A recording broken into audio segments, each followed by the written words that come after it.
রাজশাহী পদ্মা নদীতে যে পরিমাণ পানি জমে গেছে এটা অনেকদিন পরেই দেখা হলো। মুক্তমঞ্চে লাস্ট কবে এত কাছে পানি এসেছিল সেটাও মনে নেই। আজকে রেডি হয়েছে নদীর ধারে যাওয়ার জন্য, এই জন্য তাড়াতাড়ি লাঞ্চটা সেরে আমি বের হয়ে পড়ছি, কারণ আমি যেন রোদ থাকাতেই দেখতে পারি সবকিছু। নদী কিংবা সমুদ্রের সূর্য ডোবার সিনটা জাস্ট ওয়াও, এই জন্য সূর্য থাকতে থাকতে নদীর ধার কিংবা সমুদ্রে যাইতে হয়। আমি আজকে এসে পড়ছি মুক্তমঞ্চে, যেহেতু আমার বাসার কাছে, এই জন্য টাইম লাগেনি আসতে। এসে দেখি মেলার মতো কি যেন অবস্থা এখানে। পরে শুনি মেলা না, চরে যাদের দোকান ছিল তারা এখানে এসে বসে গেছে তাদের জিনিসপাতি নিয়ে।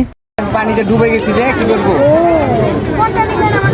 নদী দেখছেন না, পুকুর বা পানি। তো উনি একটু আক্ষেপ নিয়েই বলছিল, শুনে খারাপই লাগলো, কিন্তু এনারা ইউজ টু এই বিষয়গুলোতে, কারণ প্রত্যেক বছর পানি উঠে এনারা 2-1 দিনের জন্য দোকান বন্ধ থাকে, 2-1 দিনের মধ্যেই পানি চলে যায়। এবার একটু বেশি পানি হয়েছে, যার কারণে ওনারা আছে এখানে দোকান দিয়ে। আপনারা যারা আসবেন এখানে একটু হলেও কেনাকাটা করবেন এনাদের কাছে, কারণ এনাদের বর্তমানের অবস্থা অনেক খারাপ। এখানে এসে অনেকেই নাকি ছোটখাটো জিনিস কসমেটিক্স চুরি করতেছে, এটা একদমই ঠিক না, এটা আপনারা করবেন না দয়া করে, কারণ বন্যায় ক্ষতিগ্রস্ত মানুষই বুঝে তাদের কি পরিমাণ লোকসান হয়। এনিওয়ে, এই হচ্ছে পানি অনেক কাছে চলে এসেছে, আর এগুলো কিন্তু সচরাচর চর পড়ে থাকে। এখানে ফুচকা বিক্রি করা হয়, একটা মাঠ, খেলাধুলা করে বাচ্চারা, এবং এখান থেকে নদী অনেক দূরে চলে যায়, যার কারণে এখান থেকে নদী দেখার সৌভাগ্য হয়ই না। এইবার এখান থেকে নদীর পানি দেখতে অনেক অনেক ভালো লাগছে, এবং প্রচুর মানুষ ভিড় জমিয়েছে এখানে পানি দেখার জন্য। যেহেতু টিবাদ আইবাদ পানি বাড়ার কারণে বন্ধ আছে, সেহেতু দর্শনার্থীরা পর্দা গার্ডেন, বড়কুঠি, মুক্তমঞ্চের এই সাইডের বাঁধগুলোতে বেশি ভিড় জমিয়েছে। আমি ভিডিও করছিলাম, এট দ্য সেম টাইম আকাশে রংধনু উঠেছিল, অ্যান্ড এটা নিয়ে সবাই অনেক মাতামাতি করছিল, অনেকেই অনেক এক্সাইটেড হয়ে পড়েছিল রংধনু দেখে। পার্সোনালি আমারও ভালো লেগেছে, আমি এখনো কিন্তু রংধনু উঠলেও দেখি,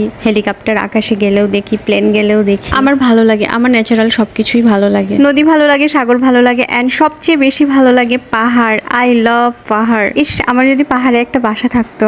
বাই দ্য ওয়ে, এখানে বক্সিং মারা যায়, তো টাকা দিয়ে আপনি বক্সিং মারতে পারেন। 552 গতিসীমায় বক্সিং মেরে ছেলেটা অনেক খুশি, ভাইয়া খুশি, আমিও খুশি। আমাকেও বলছিল যে আপু আপনিও করেন। আচ্ছা, আমি যদি আজকে এইটা বক্সিং মারতাম, আমি কি এই হাত নিয়ে বাড়ি ফিরতে পারতাম? যাই হোক, এখানে অনেকক্ষণ থেকে গলাটা পুরো শুকিয়ে গেছে, তো আমি এখানে আইসক্রিম নিতে গেলাম। গরিবের কোন আইসক্রিম যাকে বলে, তো এখানে সিরিয়াল দিয়ে আইসক্রিম খাইতে হবে। মাই গুডনেস, ভাবা যায় বিষয়টা। তো আমার সিরিয়াল ছিল হুজুরদের পরে, কিন্তু আমি হুজুরদেরকে বললাম, হুজুর আপনারা হচ্ছে ধৈর্যশীল মানুষ, আপনারা একটু ধৈর্য ধরে থাকেন, আমি চলে যাব তাড়াতাড়ি। তো সিরিয়াল ভঙ্গ করে আমি আইসক্রিম নিয়ে চলে গেলাম। আর এখানে আজকে এত বেশি মানুষ ছিল যা বলার মতো না, মানুষের অত্যাচারে আমি বের হয়ে চলে গেছি। যেখানে যাচ্ছি সেখানেই ভিড়, যেহেতু আজকে ফ্রাইডে, তার মধ্যে অনেকগুলো বাঁধ বন্ধ আছে, তো এই সাইডের বাঁধগুলোতে বেশি ভিড় জমেছে। তো আমি রাস্তায় দাঁড়িয়ে ফাঁকা জায়গায় রিল্যাক্সে আইসক্রিমটা শেষ করে দিলাম। ভেবেছিলাম দরগাতে যাব, কেন জানি হঠাৎ করে নোংরে ঢুকে যাওয়ার কারণে আর সেটা হলো না। এটা আমার অনেক ফেভারিট একটা জায়গা ছিল 2-3 বছর আগে, কিন্তু এখন অনেক গাছ আর কেমন জানি হয়ে গেছে। আমার আবার এত ঝোপঝাড় গাছপালা ভালো লাগে না, ফাঁকা ফাঁকা থাকবে অ্যান্ড মাঝে মধ্যে ফুলের গাছ থাকবে, এটাই অনেক ভালো লাগবে, যেমনটা আগে ছিল এখানে নোংরে